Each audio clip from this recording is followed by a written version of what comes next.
इस समय श्राद्ध पक्ष चल रहा है। कहा जाता है कि इस पक्ष में ब्राह्मणों को भोजन कराने का विशेष महत्व है, परंतु कई कई जगह ब्राह्मण उपलब्ध नहीं हो पाते हैं या मिल नहीं पाते हैं, जिसके कारण हम श्राद्ध पक्ष सही तरीके से नहीं कर पाते हैं। गरुड़ पुराण में स्पष्ट वर्णन है, यदि आपको ब्राह्मण नहीं मिल पा रहा है तो ऐसे 5 लोग हैं जिन्हें हम भोजन कराकर हमारे पितरों को तृप्त कर सकते हैं, क्योंकि इन 5 लोगों को भोजन कराना ब्राह्मणों को भोजन कराने के समान है। कहा जाता है कि पितृपक्ष में ब्राह्मणों भोजन कराने का विशेष महत्व बताया गया है।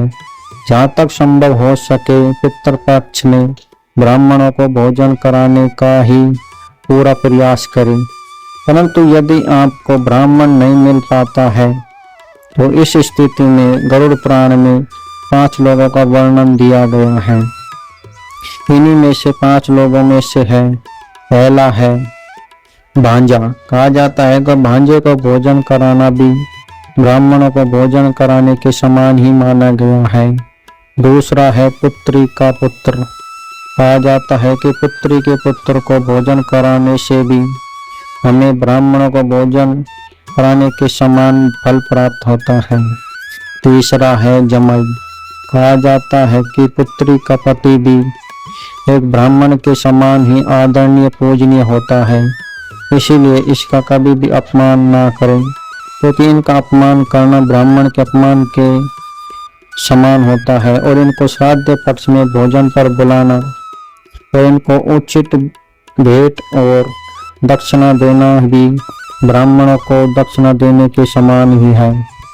और चौथा है, यदि कोई उस पुत्री का बास में या गांव में कोई अन्य ससुर के समान लगता है तो उसको भोजन कराना भी ब्राह्मणों को भोजन कराने के समान ही बताया गया है।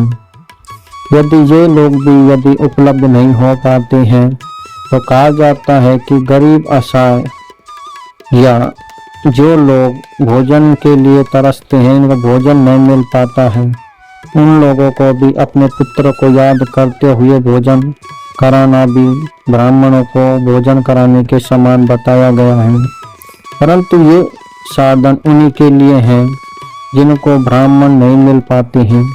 कहा जाता है कि कई कई गांवों में ब्राह्मण नहीं मिल पाते हैं, जब हमें इन 5 लोगों का भोजन कराना चाहिए, परंतु ब्राह्मणों के होते हुए भी इन 5 लोगों को भोजन कराना उचित नहीं है, क्योंकि ब्राह्मण यदि हमें मिल रहे हैं तो ब्राह्मण को भोजन कराना और भी श्रेष्ठ होता है। परंतु यदि हमें ब्राह्मण नहीं मिल पाते हैं तो इस स्थिति में हम इन 5 लोगों को भोजन करा सकते हैं। गरुड़ पुराण में इसका स्पष्ट वर्णन बताया गया है। यदि आप इस श्राद्ध पक्ष में यदि ब्राह्मणों को भोजन कराने की सोच रहे हैं तो ये वीडियो आपके लिए बहुत ही खास होने वाली है, इसलिए इस वीडियो को ज़्यादा से ज़्यादा शेयर, कमेंट और लाइक अवश्य करें।